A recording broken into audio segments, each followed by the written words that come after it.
সাকিবের বোলিং ঝলকের পরও বাংলা টাইগার্সের হার। এই দিন হজরতুল্লাহ জাজায় দ্রুত রান তুলতে না পারলেও মরিস ভ্যালি স্যাম্প আর্মির বোলারদের উপর তাণ্ডব চালিয়েছিলেন দাসুন সানাকা।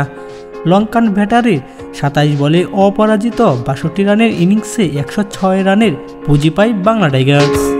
ব্যাটিংয়ে সুযোগ না পাওয়া সাকিব আল হাসান ঝলক দেখিয়েছেন বোলিংয়ে। ২ ওভারে ১৫ রান খরচ করায় বাঁহাতি স্পিনার ফিরিয়েছেন এফএফ ডু প্লাসি ও রায়হান মুস্তাফাকে। সাকিবের এমন বোলিংয়ের পরও নিজেদের প্রথম ম্যাচে স্যাম্প আর্মির বিপক্ষে ৬ উইকেটে হেরেছে বাংলা টাইগার্স। নাজমুল হক সুয়েম, ডেইলি স্পোর্টস আপডেট।